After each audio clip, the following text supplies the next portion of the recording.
Estamos ya con nuestro evento, ya terminando las charlas, con una charla súper interesante. Me alegra muchísimo poder presentar a Anderson. Anderson es una de las personas, uno de nuestros colaboradores en Way Security. Y me alegra mucho porque fue una de esas personas que tomó la decisión de participar y que tiene muchísimos temas para compartir. El tema con el que nos va a estar hoy es el HTTP Request Moving, que es bastante interesante. Anderson es aplicaciones, es pentester de aplicaciones web y móviles y trabaja eh, de C7. Entonces, Anderson, bienvenido y muchas gracias por estar acá. Muchas gracias, Gio, por la presentación. Bueno, como pues lo ha dicho, fui una de esas personas que le escribieron por interno, queremos que participes en este evento y muy grata la sorpresa de que hayan aceptado pues participar en conjunto con la Ecopari. Bueno, vamos a empezar. Buenas tardes para los que están viendo desde el otro lado. Mi nombre es Anderson, trabajo como pentester de aplicaciones web y móviles en C7, hago parte también del equipo rojo. Ok, ya.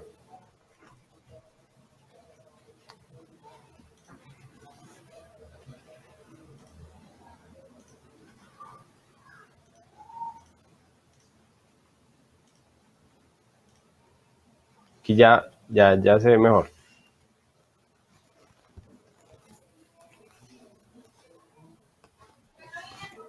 Listo. Como les decía, pues trabajo pues en esta empresa y en los últimos 3 años pues he venido desempeñándome en el campo de la seguridad informática. El HTTP Request Smuggling es una vulnerabilidad para aplicaciones web que consiste en enviar peticiones ambiguas al servidor para ser procesadas de una forma en la que se encolen peticiones y a los clientes, pues esas peticiones que yo encolé en ese servidor, pues les exploten, por decirlo de esta forma. Entonces, primero hay que tener en cuenta que las arquitecturas web pues se basan en dos servidores. En este caso vamos a nombrar el frontend como la primera capa que recibe la petición HTTP y el backend, que es quien procesa todas esas solicitudes entrantes, como son las de base de datos. Sin embargo, pues el frontend siempre es el que se implanta para poner controles sobre el sistema. Estamos hablando de un WAF o un sistema que se encargue de como un proxy reverso que se encarga de controlar esas peticiones que le van a llegar al backend. Listo, entonces vamos a ver qué es HTTP Request Smuggling, la historia, bueno, algunos teorías y conceptos de HTTP 1.1, explotación. Continuamos con qué es la desincronización forzosa, las herramientas que se pueden utilizar para esto. Leí una parte de remediación y defensa y finalizamos con las referencias. Como les decía, el HTTP Request Smuggling es una vulnerabilidad pues para aplicaciones web y lo que queremos es que el servidor nos procese 2 peticiones en lugar de lo constante que nosotros le enviamos es una solicitud al navegador para que nos traiga el home de esa página web o nos traiga una imagen, un archivo, cualquier petición yo podría pues encolar una adicional mandándola como si fuera una sola. Entonces vamos con un poco de historia.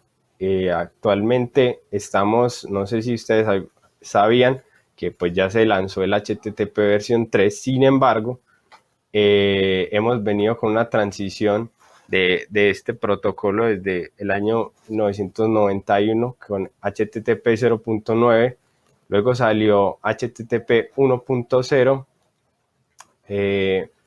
y en el 2005 sale el primer artículo formalmente sobre esta vulnerabilidad. Estamos hablando de 15 años de antigüedad, por decirlo de esa forma, que se ha venido hablando sobre esto.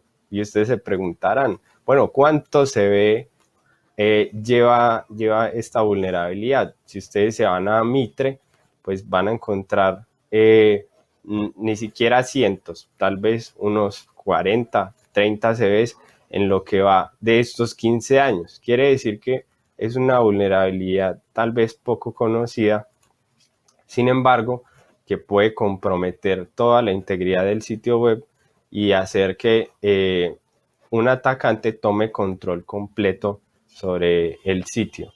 En el 2016, la DEFCON número 24, se publicó acerca de esta vulnerabilidad nuevamente. Se habló sobre ella y el título de esa charla fue Hiding Cookies in HTTP, o sea, los cookies escondidos en HTTP. Aquí vemos una imagen para aquellos fanáticos de Star Wars.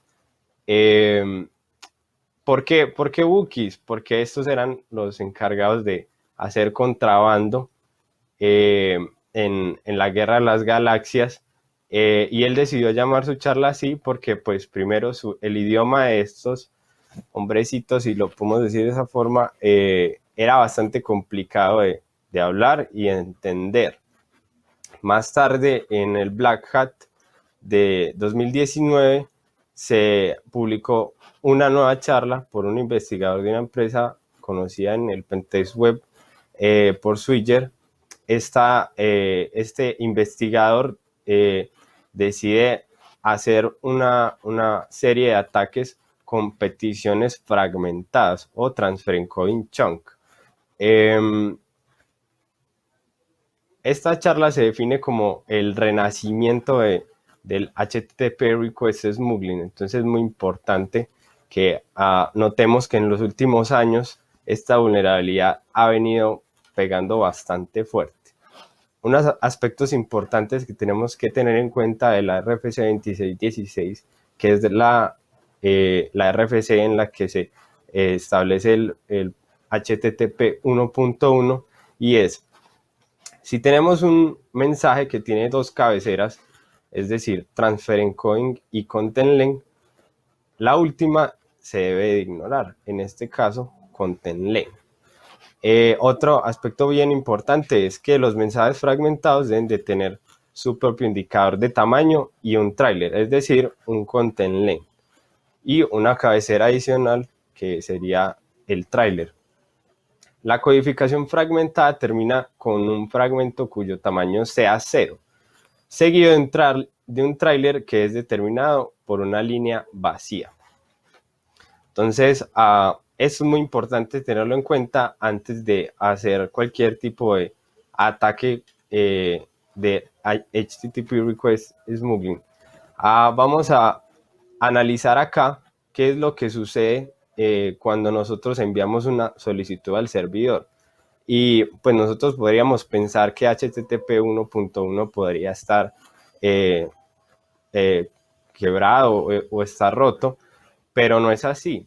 Son cosas natas del protocolo, nativas, que pues un cliente, si se va a comunicar con su sitio web, solicita la solicitud A, pues el servidor le responde la solicitud A, tome su respuesta. Sin embargo, si el cliente no obtiene una respuesta del servidor A, eso quiere decir que él se va a quedar esperando a que el servidor le responda esa solicitud A. Por lo tanto, si el cliente, si ustedes han detallado en el navegador, en las opciones de desarrollador, cuando ustedes empiezan a cargar los recursos del sitio, ustedes van cargando uno por uno. nunca se cargan todos al mismo tiempo. Entonces, si el cliente no recibe la respuesta de la solicitud A, él se queda esperando y deja la conexión abierta, que se llama Keep Alive. O sea, la conexión se queda por ese instante de tiempo hasta que obtenga una respuesta. Así sucesivamente con las demás solicitudes que se hagan sobre los recursos o scripts del sitio web, hasta que se finalicen todas las peticiones. Es decir, que cuando yo hago una respuesta al servidor, el servidor mantiene abierta la conexión para mandar solicitudes. Hay que tener en cuenta unas cabeceras bastante importantes para esta vulnerabilidad. La primera es Xignore X, Fuego X. Estas dos cabeceras son cabeceras totalmente aleatorias, por decirlo de esa forma, pero tienen que ver con lo que les comentaba al principio de la RFC, con el tráiler, el contenido que debe tener la petición fragmentada. Muy importante, el content type de nuestra petición, el content length, transfer encoding chunk, connection keep alive y connection close. Estas cabeceras van a determinar el éxito del ataque. Si a veces muchos ataques no son exitosos porque le faltan cabeceras por términos del protocolo, porque el servidor no te va a entender la petición que le estás enviando. Ahora sí venimos a hablar de peticiones fragmentadas. Entonces, cuando un atacante quiere enviar una petición fragmentada y en el payload de la petición fragmentada envía una maliciosa, pues tendría que pasar el control del frontend. Sin embargo, el frontend, pues como ya vimos, solo va a entender una de las dos cabeceras, o content length o transfer encoding. Es decir, que si el frontend entiende content length, entonces va a dejar pasar la petición que yo fragmenté en content length. Yo delimito el espacio de mi petición y de esa forma logro añadir una petición adicional dentro de la misma que iba ya estructurada. Entonces el backend procesa esa solicitud y se la devuelve. ¿A quién? A la próxima persona que recargue el sitio web o que haga otra solicitud dentro del mismo servidor. Ahora, ¿cómo hago mi propia petición fragmentada? Esta pregunta es muy importante y este es el core de esta vulnerabilidad. Lo primero es aprender a contar bytes. Si no sabemos contar los bytes que van dentro de la petición, vamos a cometer muchos errores y el servidor no va a entender las peticiones que le estamos mandando. También es muy importante incluir las cabeceras necesarias para que el servidor procese la información, es decir, un content length, un transfer encoding. La mayoría de veces hay que poner un content type de la información que yo pongo dentro de mi petición y lo más importante, el tamaño del fragmento. Y esto se los voy a explicar dentro de mi board. Aquí lo tenemos. Vamos a abrir una nueva petición. Lo primero es incluir pues la solicitud, ¿cierto? El host, los puntos, ¿cierto? Site.com. Ahora venimos con la cabecera. Permítanme, me copio aquí estas dos cabeceras.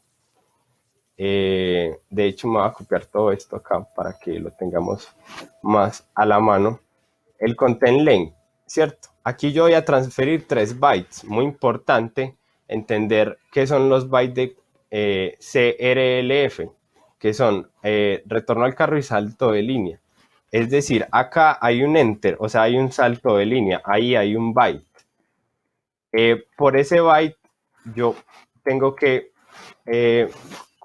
contar otro de más por el 5 que estoy mandando. Y otro byte por el salto de línea de esta petición. Entonces, el content length serían 3 bytes. Y seguido de eso, como yo estoy mandando una petición fragmentada, entonces yo tengo que contar los bytes del fragmento. Este gpost son 5 bytes, son 5 letras, 1, 2, 3, 4, 5 letras. Y de esta forma obtenemos una petición fragmentada con el content length y el size chunk, como se nombra en la RFC que les había comentado, la 2616, al principio de la charla. Entonces, ya sabemos cómo hacer peticiones fragmentadas. Ahora, ¿cómo hago el ataque? Primero hay que entender qué tipos de ataque tenemos para esta vulnerabilidad. Como les había mencionado, el frontend entiende o content length o transfer encoding. Sin embargo, hay una forma de también explotarlo en servidores que están sincronizados, transfer encoding, por medio de ofuscaciones en el transfer encoding, que ahorita más tarde vamos a mirar cómo se ofusca ese transfer encoding. Pero principalmente, la mayoría de vulnerabilidades que yo he visto como pentester han sido content length transfer encoding. Por mi experiencia, pues he podido notar eso. Método de detección. En las publicaciones de DEFCON y de Pursuit en Black Hat, hay algo muy común y es que ellos, para hacer una prueba de si el sitio es vulnerable o no a smuggling, pues lo que hacen es mandar peticiones al servidor de tal forma de que éste presente un retardo. Es decir, yo mando la petición A y el servidor se queda en un lapso de tiempo intentando procesar el resto de la petición que yo le mandé y por consiguiente sale un error. Pero esa diferencia de tiempo es bastante notable, o sea, se puede notar fácilmente porque la petición normalmente se demora unos 50 milisegundos, 20 milisegundos, mientras que si yo logro hacer ese retardo serían 200, 300 milisegundos, 500, algunas veces se demora un segundo ya para responder. Y aquí tenemos dos tipos de detección, una para content length transfer encoding y otra para transfer encoding content length. ¿Qué hacemos acá? Pues contamos los bytes que vamos a transmitir. Como ven, aquí hay 4 y la X queda, uno diría queda sobrando, pero no, ese es el fragmento que el backend va a procesar y el que él va a sacar el error por el retardo que nosotros estamos esperando en el servidor. Entonces tenemos un byte de salto de línea, otro de un 1. ¿Por qué hay un 1? Porque ese es el tamaño de la petición. Ese tamaño de esa petición se coloca en hexadecimal. Entonces, como estoy transfiriendo un byte, pues pongo 1 y termino en C. En C habrían 3 bytes y el salto de línea serían 4 bytes. Y el servidor me va a responder como que no entendió X. Eso sería para content length transfer encoding. Y para transfer encoding content length, es decir, que el frontend entiende transfer encoding y el backend procesa content length, pues con el 0, ¿se acuerdan que en la RFC 2616 decía que yo determinar mi petición en 0? Pues precisamente aquí nos aprovechamos de eso y mandamos 6 bytes. Como ven, los 6 bytes es el tamaño total de la petición, pero la petición se va a fragmentar automáticamente por tener ese byte, todos esos bytes que ustedes ven ahí en 0, exactamente 4 bytes. Entonces, como lleva todos esos bytes en 0, él dice, me mandó otra petición adicional y va a generar igualmente un retardo en el servidor, muy notable. Ahora, ¿qué aplicaciones tiene esta vulnerabilidad? La más importante es el envenenamiento de caché. Nosotros, un atacante podría enviar una serie de peticiones fragmentadas al servidor de tal forma de que se pueda apoderar de la caché. Condición número 1, que encuentres una petición que está almacenada en caché.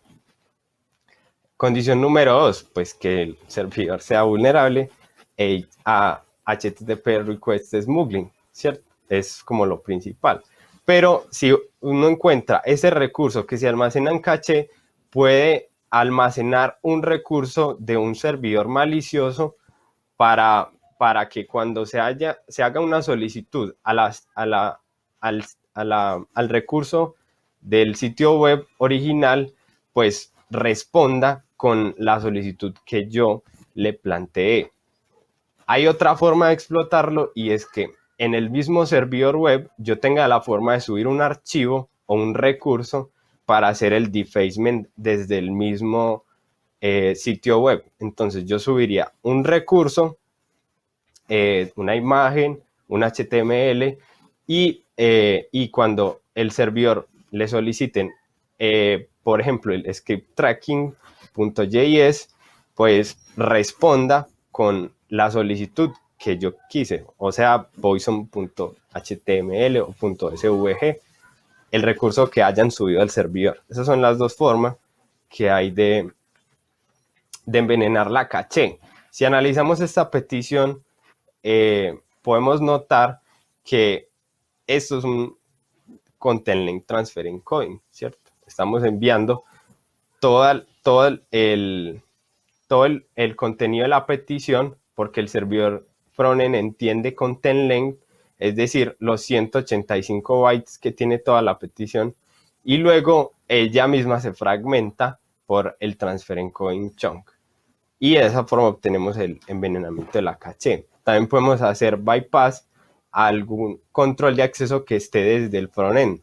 La mayoría de veces se hace con un recurso admin, un panel administrativo que esté bloqueado por restricciones de IP. En ese caso, uno podría ayudarse de esta vulnerabilidad para acceder a ese panel administrativo. Y no menos importante, cross-site scripting.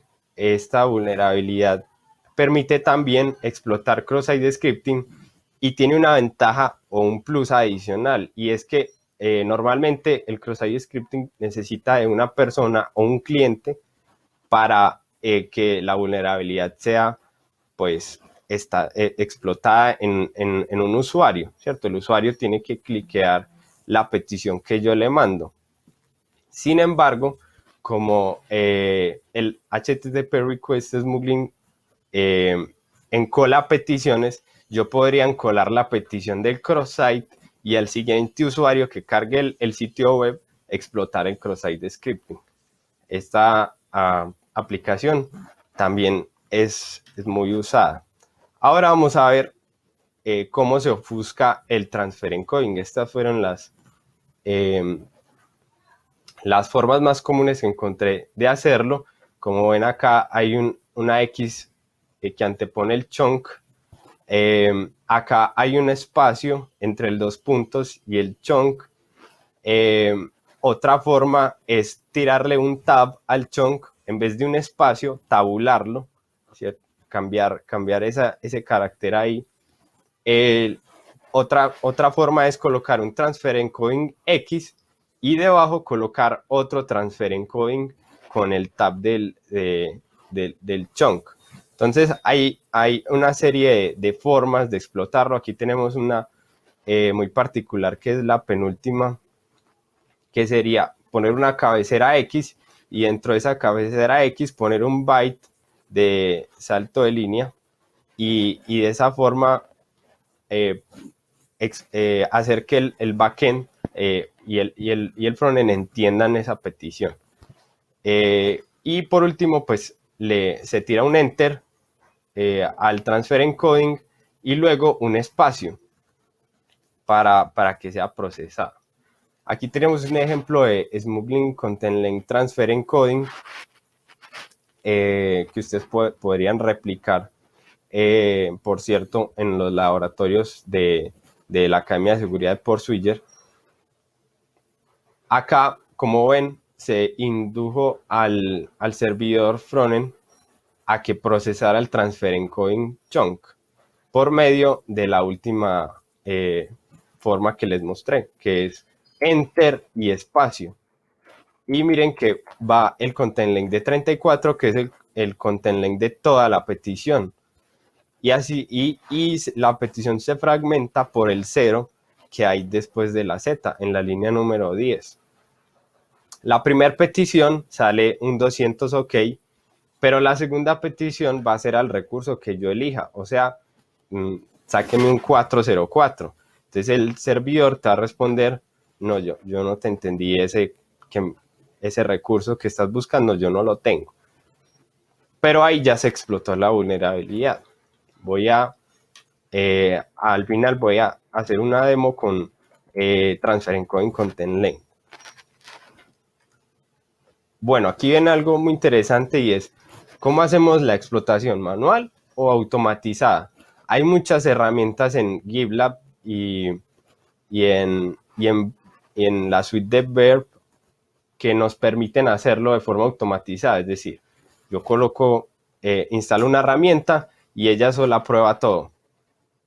Sin embargo, es importante que nosotros entendamos cómo es que se están haciendo esas peticiones, porque si no configuras adecuadamente la extensión, pues vas a tener muchos errores y probablemente no explotes la vulnerabilidad, aún el servidor teniendo esa brecha. Entonces, siempre es importante entender el trasfondo de qué es lo que está haciendo la extensión y de pronto qué payload está mandando para yo poder hacer una explotación más avanzada, porque estas herramientas solo te van a explotar esta fase inicial que les mostré acá, y es primera petición 200 OK, segunda petición 400, pero ya lo que sigue, que es el envenenamiento de la caché, bypass access control, cross-site scripting, esas vulnerabilidades sí las tienes que explotar ya cuando estés haciendo post-explotación. Estas herramientas solo te van a ayudar a revisar si la aplicación es vulnerable o no. Entonces, lo hago manual, lo hago automatizado, es un conjunto de las dos, porque como ya les mencioné, la extensión o el escape que usted descargue solamente le va a servir para detectarlo y no te va a servir para la post-explotación. ¿Cómo me defiendo de este tipo de ataques? Aquí quise colocar HTTP 2.0 en interrogación, porque no es toda la solución. Si bien es la solución, no es toda la solución. Y me explico. HTTP 2.0 tiene algo muy bueno y es lo que yo les conversaba al principio de la charla, y es que el cliente tiene que esperar que el servidor le responda. En HTTP 2.0 se desarrolló la forma de que un cliente envía una petición, pero no espera que el servidor le responda para cargar los otros recursos del sitio web. De esa forma se hace una multiplexación en la comunicación para obtener los demás recursos. Entonces esa conexión de la primera petición no va a ser rehusada, sino que el servidor siempre va a tener, el cliente siempre va a obtener de forma más rápida los recursos estáticos que necesita y dinámicos que necesita para su sitio web, para lo que está haciendo dentro de la aplicación. Entonces, si bien, señor, ok, y entonces, y otra desventaja que hay, y es algo que viene dentro de los protocolos nuevos que salen, y es que soportan protocolos anteriores. Es decir, que yo podría inducir al servidor que fue implementado en HTTP 2.0 a que hable HTTP 1.1 o 0.9. Entonces, si bien HTTP 2.0 es la solución, pero no es toda la solución, hay que tener una buena implementación en ambos servidores. Y aquí viene la tercera conclusión, y es que hay que asegurarse de que los servidores, tanto el frontend como el backend, entiendan el mismo encabezado. O si van a entender content length, o transfer encoding. Y desde el frontend bloquear todo ese tipo de ofuscaciones que se hacen para inducir este ataque. Iba a ser una demo, pero pues ya estamos cortos de tiempo. Estas son las referencias que pueden encontrar en las diapositivas para documentarse en un poco más. Muchas gracias a todos por estar aquí y asistir a esta charla, y no sé si hay espacio para preguntas. Anderson, pues de tiempo ya estamos, ya cumplimos con el tiempo, estamos tratando de estar muy coordinados para la siguiente charla, que ya es la última. El demo se lo propongo y si quiere lo subimos con eso el que lo quiera ver tiene esa posibilidad. Y si usted quiere y si puede, sería muy bueno que se conecte de pronto en el canal de Twitch, en el chat de Twitch, por si hay alguna pregunta relacionada con la charla que, aunque fue muy clara, creo que pueden haber personas de pronto con preguntas relacionadas a la técnica, específicamente cómo poder eh, aplicarla. Anderson, muchísimas gracias por su participación. Nos alistamos ya para nuestra última charla del día de hoy, estas Unitalks de Colombia. Entonces, les pedimos un minuto para el cambio y entramos a nuestra última charla.